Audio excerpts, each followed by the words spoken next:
The car was covered in rust, buried beneath leaves and vines. But when we got close, the engine was humming soft, steady, like it never stopped running. It started as one of those weekend urban explorer trips we used to do for fun. Me, Jason, and Alyssa would film ourselves sneaking into forgotten places. Old bunkers, ghost towns, derelict roads swallowed by forest.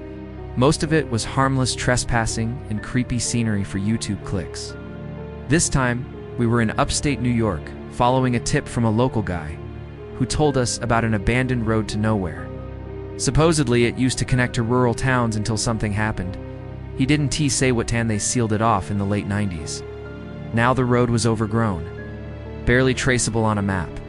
Naturally, that made it perfect for us. We found the old service road around noon. It was more like a tunnel of trees, thick enough to block the sun in some places. It was completely silent, not even wind, just that heavy dead air stillness that tells you nature took something back a long time ago. A few miles in, Alyssa stopped walking. Do you hear that? We all froze. There was a low mechanical hum coming from up ahead. Like a generator maybe, but it was rhythmic, too smooth, like a running engine. We followed it for another minute before we saw it. There, half swallowed by weeds and trees, was an old Rustiton Buick, faded green, moss on the windshield. Tires flat, metal frames sinking into the earth like it had grown there. But the engine was on, barely, a steady mechanical purr. Jason thought it was a prank, somebody screwing with us. That thing shouldn't even have a battery. We circled it. There's no tracks, no sign of anyone nearby, no power source. And then Alyssa opened the passenger door. The interior was untouched, dusty but dry, like no one had sat in it for years. And sitting on the set like it had just been left, there was a receipt. Gas station. Dated August 11th, 2003.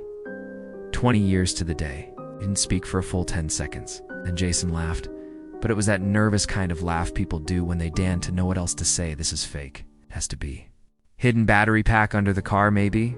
Or a solar trick? Someone staged it? Still, he didn't want to pop the hood. I reached in and turned the key in the ignition. The moment I did, the humming stopped, and so did everything else. The woods felt heavier, oppressive, and then I noticed the glove box, slightly open. Inside was a driver's license. The name was faded, but I could make out the face. It looked like Jason. Not similar. Not same haircut, similar. I mean identical. Jason stared at it. He didn't speak. Just slowly stepped back and said, "I want to leave." We didn't argue. As we turned around, something strange happened. The path we'd walked in on wasn't there. I swear we walked in a straight line. But when we turned back, it was forest in every direction. Even the sun looked different, dimmer, more orange, like it was setting. But we had only been there maybe 30 minutes. We started walking fast, then jogging, trying to retrace steps we didn't understand. After maybe 20 minutes, we stumbled into a clearing, and the same car was there. The exact car, same rust, same vines, still silent. But this time, there was something in the back seat. A figure, head down, breathing. Jason refused to get closer, but I did. I inched forward until I could see inside, the man in the back seat. It was Jason again, paler, eyes closed, mouth slightly open like he was asleep or dead. But definitely Jason. Alyssa screamed. I turned to tell Jason to run, but he was gone. Just gone. No footsteps, no sound, just not there anymore. We searched and screamed for hours. The car vanished again when we weren't looking. The forest became a maze. Every direction felt wrong. Eventually, Alyssa and I found a ranger trail.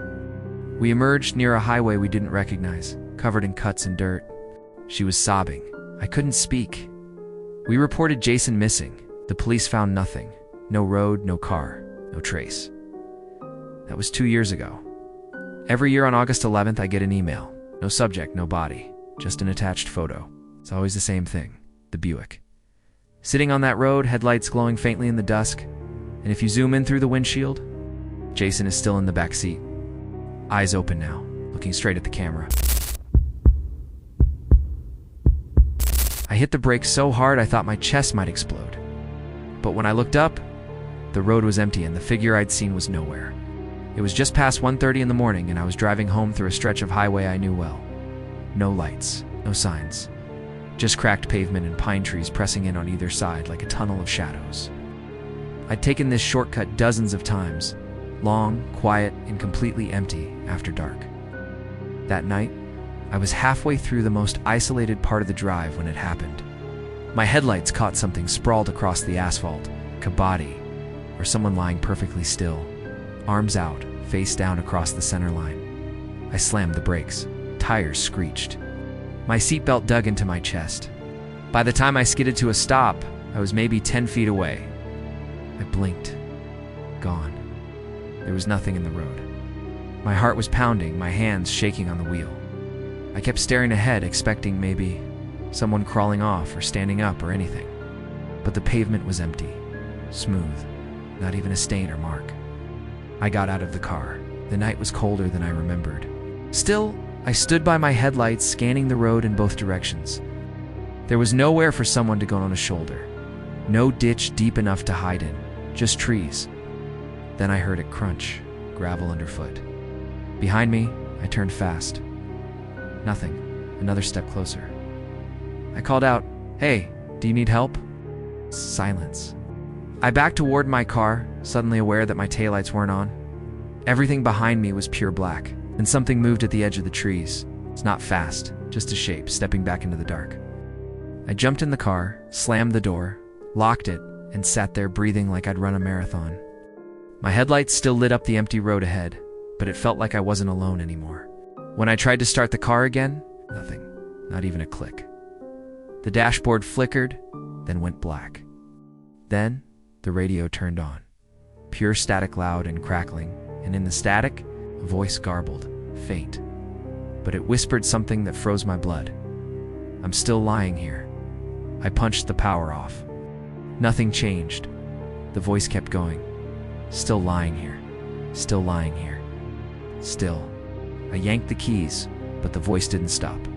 I was breathing in short, sharp bursts, gripping the steering wheel like it was the only thing keeping me alive. I looked up and saw it. Through the windshield, something was standing in the middle of the road again, not lying this time. Standing, still, watching. Arms limp at its sides. I couldn't see a face, just the shape. Human, but wrong. Somehow, like it had too many joints, or none at all. I flicked the high beams on. Figure vanished. Gone. Again, the static stopped. The dashboard lights flickered back on. The engine roared to life like nothing had ever happened.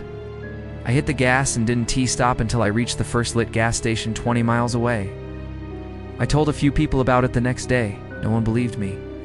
They said it was exhaustion, sleep paralysis, a hallucination from highway hypnosis. I tried to believe that too. But a week later, I passed the same road again during the day. I slowed down near the place I thought had happened. There was a cross by the side of the road. Fresh flowers, candles still burnt down in a jar, and the name on the cross, it was mine, painted in red, my full name. I haven't driven that road again, but sometimes when I'm lying in bed at night, I swear I hear footsteps outside my window.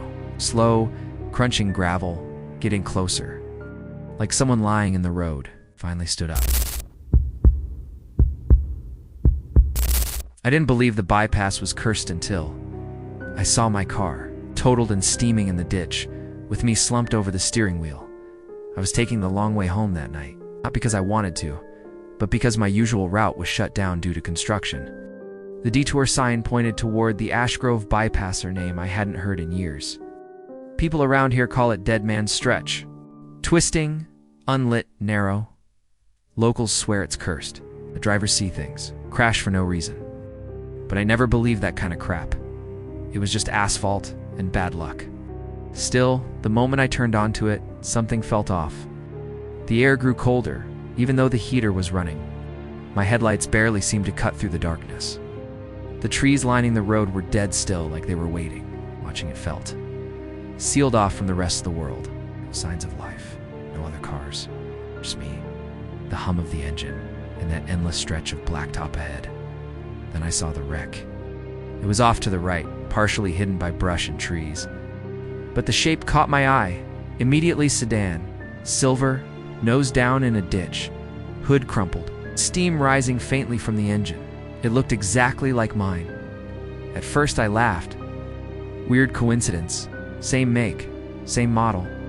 But as I slowed down, my stomach dropped. The license plate was mine.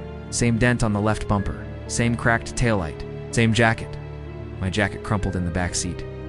I pulled over and stumbled out, my breath misting in the air. The wreck was eerily quiet. No fire, no flashing lights. But someone was in the driver's seat, slumped forward, unmoving. I crept closer, heart thudding. It was me. Same haircut, same jacket. Blood trickling from the temple. Eyes shut, chest still. I stumbled back, nearly falling into the gravel. My brain tried to make sense of it. Maybe someone stole my plates. Maybe this was a sick prank. A doppelganger. It's anything but what it looked like.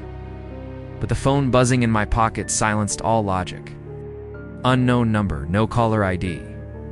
I answered it without thinking. And on the other end I heard my voice, barely a whisper. Ragged. Don't get back in the car. Then the line went dead. I spun around toward my own car. And now it was running, headlights on, engine idling. But I swear I hadn't left it like that. I looked back at the wreck. It was gone. No crash, no body. Just empty ditch and broken branches.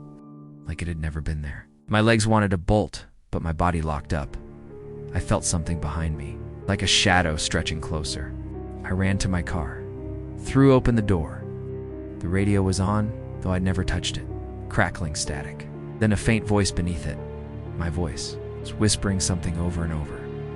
Wrong road, wrong time, you shouldn't be here. I turned the key. The engine sputtered. And then the passenger door opened on its own. I stared at it. Frozen. Slowly, I turned my head and saw myself. Again, standing in the middle of the road, pale, bloody, staring back with empty eyes. I don't remember driving home. I just remember the sound of tires squealing, trees whipping by, and something screaming not from outside, but inside the car. I made it back just after midnight, parked crooked in my own driveway. Next morning I checked the car. No dents, no blood, nothing. But when I unlocked my phone, there was a single photo in my camera roll I hadn't taken. A shot from the ditch. From inside the wreck, it showed the driver's seat, crushed steering wheel, and me, lifeless eyes, open, staring right into the lens.